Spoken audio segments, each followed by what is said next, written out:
ఉప ముఖ్యమంత్రి ఇక వెంటనే ఆయన పాత్ర పరకాయ ప్రవేశం చేసేసారు. ఆయన పాత్రలో పరకాయ ప్రవేశం చేసేసి, అంటే సార్ నేను మీ ద్వారా రాష్ట్ర ప్రజలకి కూడా తెలియజేసేది ఏంటి అంటే, చరిత్రలో ఇంకొకసారి దేవుడి మీద రాజకీయాలు చెయ్యాలని చూసే రాజకీయ పార్టీకి ఈ లడ్డు అంశం గుణపాఠం కావాలి. అసలు ఇంకొకసారి లడ్డు అనేటువంటి కాదు కదా, ఏ సంస్కృతి మీద అయినా సరే, ఈవెన్ క్రిస్టియన్ సంస్కృతి మీద కానీ, ముస్లిం సంస్కృతి మీద కానీ, మతం మీద రాజకీయం చేయాలంటే గజ గజ గజ గజ గజ వణికిపోయేటట్టు ఈ లడ్డు అంశం చేయాలి. ఇప్పటికే గజ గజ గజ వణికిపోతున్నారు. అనవసరంగా ఎందుకు ఇంత దూరం వెళ్ళామా, ఇంత దూరం తీసుకొచ్చామని తలలు పట్టుకొని కూర్చుంటున్నారు.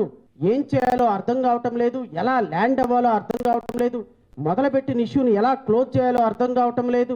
అసలు ఏం చేయాలో అర్థం కాక టిఫిన్ తినటంలా, భోజనం చేయటంలా, రాత్రి నిద్రలు రావటంలా, ఏం చేయాలో అర్థం కాక, మనం ఏం చేస్తున్నామో అర్థం కాక, ఏం మాట్లాడుతున్నామో కాక, మీరు చూసారా గత వారం 10 రోజుల నుంచి గౌరవ ముఖ్యమంత్రి గారు, గౌరవ ఉప ముఖ్యమంత్రి గారు అన్సీన్ కనీసం ఒక విషయంలో మాట్లాడేటువంటి, అసలు దీని మీద ఖండించే సాహసం కూడా చేయటంలా, ఊరు వాడ డప్పు కొట్టుకొని తిరిగారు కదా. అంటే ఒక రాష్ట్ర ప్రభుత్వం మా దగ్గర ఏమున్నా, మా దగ్గర మంది మార్బలం మీడియా ఉంటే మేము ఏమైనా చేయగలమని చెప్పడానికి